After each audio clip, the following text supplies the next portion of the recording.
This is the Baptist Cathedral of Amityville, New York, and Bishop Stephanie Riddle Green of the Joshua Baptist Cathedral in the Green Lawn section of Huntington, New York. I want to welcome you to WGBB 1240 AM. From 11 o'clock tonight until 12 midnight will be your host for the Bishop's Roundtable. Brother Al Garvin, an entrepreneur, businessman, technician, strategist, media strategist, digital strategist, is in studio with us. A musician and head of his own music group. Make the shift and the change. You know, all of the churches that we see on television are media friendly. Screens have become commonplace in most sanctuaries. I think education, being educated about what the media can do for you. I envision this, and I even told, I don't know if I told you, but I told a few pastors and bishops, I said, first of all, if you can get your young people, especially your teenager boys and young men and young girls, to get involved with media, a lot of things come up. A lot of things come out of it, because what happens, they can see themselves doing something and it can go far in the secular world as well as the church world. And if you get them involved, they will stay out the streets more. Here, to Amityville 1996, there's a big change. And what you've done with the church is marvelous. The way you change the television, you put nice flat screens, that for some reason is exciting. That brings people in. I want Bishop Green to jump in here because we were having this conversation earlier, and one of the items that one of the comments that I made was that the culture of the church today is no longer attractive. The traditional culture of the church is no longer attractive to the next generation and to young people.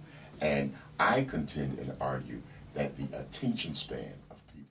I want to. I'm anxious for Bishop Green to jump in here because it is because of her that I was introduced to you. Right. And she is the one who actually, you know, when I came back to the area and I shared with her my heart and my burden for ministry and media, she said, there was a young man, Al Garvin, that you need to meet. He's done some work for us. I highly recommend him. And so if it hadn't been for her, you and I never would have made a connection. And so she has a unique perspective on this. Amen. I am first grateful that the relationship did work well, and that my recommendation was a good recommendation. I only recommend my best to you, Bishop.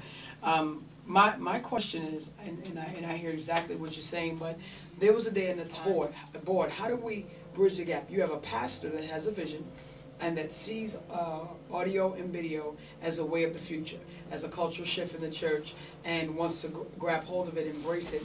You have some that are highly intimidated by it, some that are highly excited about it. You know, how do we bridge that gap? How do we usher this thing? There are some churches that don't see 400, 500, 600, 700. They only seat 150. Right. And so to put screens in a church that seats 150 sometimes almost appears useless, because you can see everything from where you're sitting on the back row.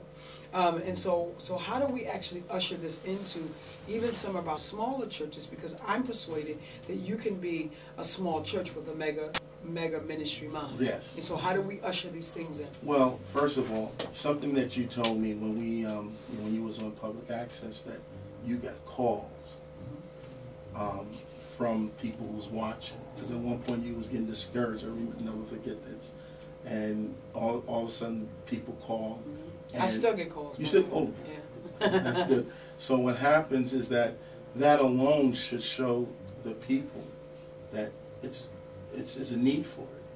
If you're getting calls and somebody's coming into church because of media ministry, I think right there alone should answer or help bridge that gap, you know, with the older generation to understand what's happening.